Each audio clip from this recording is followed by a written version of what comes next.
Hi guys, welcome back to dream UK. अभी कुछ दिन पहले ही मैंने एक वीडियो बनाई थी जिसमें मैंने बताया था if you are coming to India after a very long period of time from the UK, वो क्या 10-11 चीज़ें जो आपको डेफिनेटली करना चाहिए, नहीं तो आपको रिग्रेट होगा बाद में। तो उस चीज़ में से एक चीज़ थी कि आपको बॉडी चेकअप कराना है।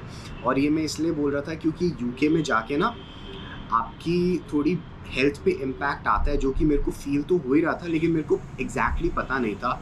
और जब मैंने टेस्ट कराए तो प्रूव हो गया कि यूके का वेदर आपकी बॉडी पे कितना असर डाल सकता है। अब मैं आपको बताता हूँ कि जो चीज़ मेरे साथ यूके जाके हुई है वो कभी भी मैंने इंडिया में एक्सपीरियंस नहीं करी थी। एंड इट्स वेरी इंपॉर्टेंट कि आप ये सब चेकअप कराओ ताकि आपको पता चले कि आप किस स्टेट में हो, आपकी बॉडी किस स्टेट में है, ताकि आप प्रॉपर मेडिकेशन या अपना लाइफस्टाइल इम्प्रूव कर पाओ।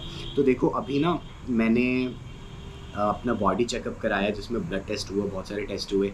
तो उसमें जो मेरा विटामिन डी, जो कि सबको पता होता है कम ही आएगा, लेकिन मेरा विटामिन डी जो था वो 14 पॉइंट समथिंग आया। और जो मिनिमम रिकमेंडेड लेवल होता है वो 30 होना चाहिए, और 30 से समथिंग होना चाहिए। 30 के नीचे डेफिशिएंसी मानी जाती है, और मेरा 14 पॉइंट समथिंग था। एंड दैट्स बिकॉज यूके में धूप तो आती नहीं अच्छे से, और आती भी हो तो कौन सा आप पूरा टाइम धूप में बैठ पाओगे, क्योंकि और भी काम होते हैं। तो उस वजह से मेरी हेल्थ पे बहुत ज़्यादा इम्पैक्ट पड़ा, और मेरे को फील भी हो रहा था कि मेरे को बहुत लेजीनेस फील होती थी। मेरी ना बोन्स में भी कभी कभी मेरे को लेग्स में पेन होता था, तो मेरे को समझ नहीं आता था what's the reason behind all of this. लेकिन अब मेरे को समझ आ गया है कि it's because of vitamin D.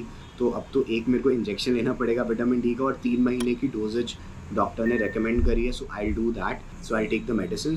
तो आप भी अगर आओ तो ये ज़रूर कराना। और इसके बाद जो मेरे कोलेस्ट्रॉल लेवल्स हैं वो भी थोड़े ऊपर नीचे आए हैं, जो हेल्दी लेवल होता है उससे बाहर आए हैं।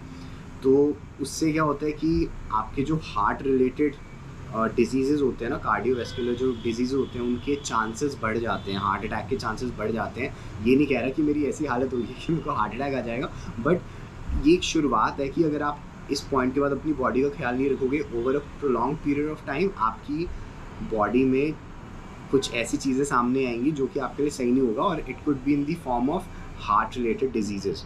तो इसके लिए डॉक्टर ने बोला है कि सबसे पहले तो आपको अपनी फ़िज़िकल एक्टिविटी बढ़ानी है। आप जो फैट्स चूज़ करते हो वो हेल्दी होने चाहिए। और क्या कहते हैं, अगर वैसे तो मैं अल्कोहल या स्मोकिंग नहीं करता हूँ, बट अगर कुछ लोग वो करते हैं तो उसको भी लिमिट करना चाहिए। और आई थिंक ये चीज़ मेरे साथ हो रही थी कि मैं थोड़ा ऑयली खाना खा रहा था यूके में, और मेरी फ़िज़िकल एक्टिविटी कम हो गई थी क्योंकि सर्दियों में ठंड बहुत ज़्यादा होती है और शाम के 6 बजे तक ऑफिस चलता है। तो उसकी वजह से फ़िज़िकल एक्टिविटी भी कम हो गई थी, और वो कोलेस्ट्रॉल लेवल्स में अब दिख रही है। सो वहाँ का लाइफ़स्टाइल आपको रिपोर्ट्स में रिफ्लेक्ट कर जाता है कि वहाँ पे आप जो लाइफ जी रहे हो उससे आपकी बॉडी पे क्या इम्पैक्ट पड़ रहा है। तो मैंने एक अपने आप से प्रॉमिस तो करा है कि मैं यूके में जाके जिम जॉइन करूँगा फाइनली। एंड आई होप मैं लंबे टाइम तक वो कंटिन्यूड रखूँ, बिकॉज मैंने 2-3 बार पहले जिम करा है, बट 4-5 महीने बाद वो फॉर सम रीजंस बंद हो जाता है। बट आपको भी अपनी बॉडी का पूरा ख्याल रखना है। आप भी इंडिया में आओ तो टेस्ट कराना है, और अगर आपको भी बोन्स में पेन फील होता है या फिर if you are not feeling healthy, तो यार यूके में भी करा लो। Talk to your GP and tell them आपको ये फील हो रहा है, वो कुछ तो आपको बताएंगे ही। और मैंने यूके में टेस्ट इसलिए नहीं कराए थे क्योंकि आप जीपी को फ़ोन करो, वो पता नहीं कब अपॉइंटमेंट देंगे, वहाँ पे इतनी भीड़ रहती है, इतनी लाइन रहती है, 1-2 हफ्ते बाद नंबर आते कई बार। तो इसलिए मैंने सोचा इंडिया ही जा रहा हूँ, करा लेता हूँ। सुबह टेस्ट की अपॉइंटमेंट करी, घर पे को टेस्ट लेने आया, शाम तक व्हाट्सएप पर रिजल्ट आ गए। अब ये कन्वीनियंस यूके में तो नहीं मिलती ऑफ कोर्स, तो मैंने यहीं करा लिया। बट आई होप मेरे एक्सपीरियंसेस से आपको कुछ सीखने को मिला। एंड मैं ऐसे ही बहुत सारी वीडियोस अपने लाइफस्टाइल से रिलेटेड, यूके की लाइफ से रिलेटेड इस चैनल पे लेकर आता हूँ।